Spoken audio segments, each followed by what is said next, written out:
Welcome to cosmic astromancy zen channel guys. Hope you all doing fine. आशा करती हूँ आप सभी स्वस्थ एवं प्रसन्न होंगे। तो चलिए निकालेंगे आज की ब्यूटीफुल एनर्जीज।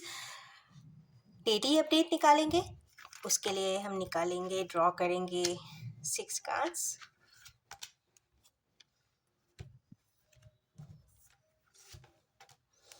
थोड़े 2 ऑटोमेटिक आए हैं। ओके, सबसे पहला ही कार्ड यहाँ पे गाइस लव एंड इमोशंस के लिए आया है। कोई बहुत स्ट्रॉन्ग इंटेंस बॉन्ड है, डिवाइन बॉन्ड है, डिवाइन जर्नी है, ट्विन फ्लेम जर्नी हो सकती है, हायर सोलमेट की जर्नी हो सकती है, या फिर बहुत ज़्यादा प्यार है एक दूसरे के लिए। इक्वल शेयरिंग ऑफ बॉन्ड्स है। ऐसा नहीं कह सकते कि वन साइडेड लव है या एक तरफा प्यार है। जो भी है टू साइडेड है और काफ़ी इमोशन से भरा हुआ है। लोग कंफ्यूज चाहे कितना भी करे, चाहे आपका दिमाग आपको इस चीज़ के लिए हाँ करे या ना करे, बट अगर डिवाइनली देखते हैं, एनर्जी वाइज देखते हैं, तो दोनों की इक्वल शेयरिंग है। कई बार क्या होता है कि लव के लिए एक्सेप्टेंस एक पार्टी कर देती है, एक पार्टनर नहीं करता है। बट मेनी टाइम्स क्या होता है कि इमोशंस होते हैं, एक वर्बल कर देता है, एक नॉन वर्बल कर देता है, और लोग उसको वन साइडेड समझ लेते हैं कि कोई कार्मिक बॉन्ड है, कार्मिक टाई है, या कोई पर्टिकुलर इंटेंशन है। बट ऐसा कुछ नहीं है गाइस। यहाँ पे pure pure pure form of love है। जो भी व्यूअर्स हमारे इस रीडिंग तक आज के दिन आए हैं या जब भी आएंगे, टाइमलेस भी होती है ये, तो कुछ ना कुछ रेजोनेट ये एनर्जी आपके लिए ज़रूर करेगी। तो माने या ना माने, पर कहीं ना कहीं इंटेंस लव है। इसकी प्योरिटी का मापना असंभव है, क्योंकि 2 ऑफ कप्स इक्वल आया है और ऊपर से डिवाइन सिस्टम से भी उत्प्रेरित है, कैटलाइज्ड है। नेक्स्ट है कार्ड यहाँ पे 3 ऑफ सोर्ड्स का आया है। तो भाई किसी ना किसी पर्सन का आज बहुत ज़्यादा दिल टूटा है। कुछ ना कुछ हाथ से चीज़ें निकली है, चली गई है, हट गई है, ख़त्म हो गई है, जिसकी तकलीफ, पेन, एंग्विश बहुत ज़्यादा है। तो हमारे कैनिवियर्स को आज अपने आप के इमोशंस को बनाए रखने की बहुत ज़्यादा ज़रूरत है। कुछ ना कुछ विघटन ज़रूर हुआ है उनकी इमोशनल लाइफ में।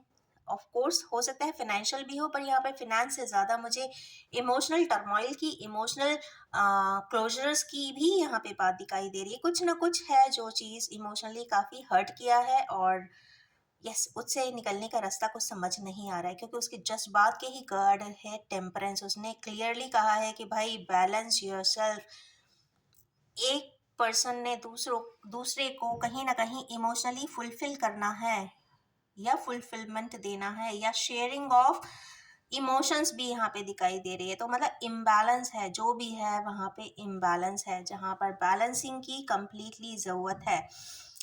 नॉर्मल सिनेरियोज में बैलेंस करने की ज़रूरत है। अब ये प्रोफेशनली भी हो सकती है, पर्सनली भी हो सकती है, थॉटफुली भी हो सकती है, पर बहुत हद तक ये कहीं ना कहीं प्रैक्टिकल विजिबिलिटी में आने वाली फिजिकल समस्या को लेकर ही यहाँ पे बैलेंसिंग दिखाई दे रही है। हमारे किन्हीं व्यूअर्स कुछ चीज़ों के लिए, नॉट चीज़ों के लिए, अपने काम के लिए, प्रोफेशन के लिए कुछ चीज़ बनाते हुए दिखाई दे रहे हैं, और लास्ट की तरफ है, मतलब ऑलमोस्ट कंप्लीशन की तरफ है। और देखिए गाइस, कंप्लीशन की एनर्जी आ रही है, एज की एनर्जी है, तो कहीं ना कहीं कुछ चीज़ कंप्लीट आज के दिन या आज के समय में, या जब भी आप इस रीडिंग तक आएंगे वहां पर कंप्लीट होता हुआ दिखाई देगा, और ऐसा लगेगा कि अब आप रिजल्टेंट के बहुत ज़्यादा करीब है। तो करीबियत यहाँ पे दिखाई दे रही है, हार्ड वर्किंग दिखाई दे रहा है। मनी मैटर्स के लिए हो सकता है, मनी मैटर्स के लिए हो सकता है, और नहीं तो फिर डिज़ायर्स के लिए हो सकता है। तो डिज़ायर्स के लिए भी अगर कोई कार्य आप मेहनत कर रहे हैं, तो वो भी आपके बहुत ही करीब है।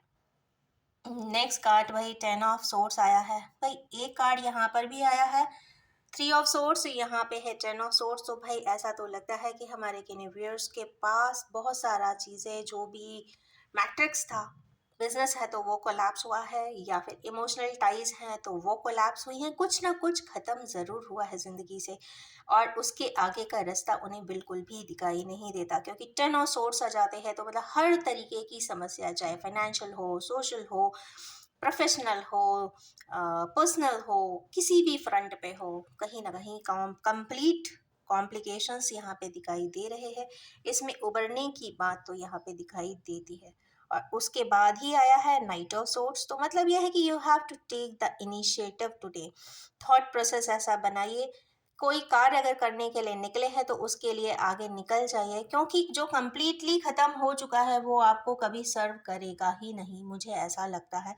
और न्यू स्टेप आपको उठाना पड़ेगा, क्योंकि नाइट ऑफ सोर्ड्स भी आया है। तो बहुत ज़्यादा सोच विचार कर नहीं, जो भी करने का मन है आप उसे कर सकते हैं। कुछ इस तरीके की एनर्जीज आज की रीडिंग में दिखाई दे रही है। अगर इसमें देखते हैं तो यहाँ पर एक टेम्परेंस ही आया है जो मेजर अरकाना है, बाकी तो सॉर्ड्स के कार्ड्स ज़्यादा आए हैं।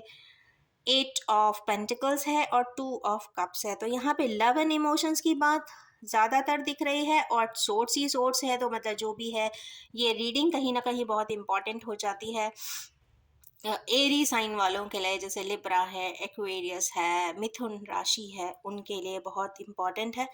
और या फिर जिनके लाइफ में कुछ चीज़ें कम्प्लीटली क्लोज हो गई है उनके लिए है। तो उनके लिए ये गाइडवे ज़रूर है कि जो हो गया है, जो ख़त्म है, जो नहीं है इस दुनिया में सराउंडिंग में, तो उसे ख़त्म ही मानिए, क्योंकि कंप्लीट क्लोजर है।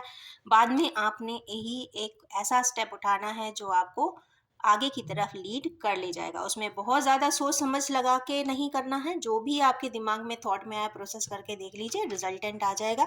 इमोशनली फुलफिलमेंट है तो ये कंफर्म बात है। जो लोग समझते हैं कि ये वन साइडेड है, तो जी नहीं, ये डबल साइडेड लव मैटर्स की बात हो रही है। आज की बड़ी डिफ़िकल्ट सी रीडिंग आई है। मार्स का डे है, नेचुरली कुछ ना कुछ चीज़ें कॉम्प्लिकेट ज़रूर करेगी आज के दिन। तो फर्स्ट एंड सेकेंड क्वार्टर पे थोड़ा सा ध्यान देने की ज़रूरत है। थर्ड एंड फोर्थ क्वाड्रेंट या साइकिल ऑफ डे अच्छा ही जाएगा। बाकी सोचने विचारने से थोड़ा सा दूर रहें, इंटॉक्सिकेशन एंड डिप्रेशन से थोड़ा सा दूर रहने की हमारे किन्हीं व्यूअर्स को ज़रूरत आज के दिन है। और इन्हीं जिगजैक्सी एनर्जीज के साथ अगर आप भी ट्यून अप करते हैं, तो keep yourself away from all sort of intoxications and depression. And yes, I wish you all have a most beautiful and happy day ahead. Thank you so much.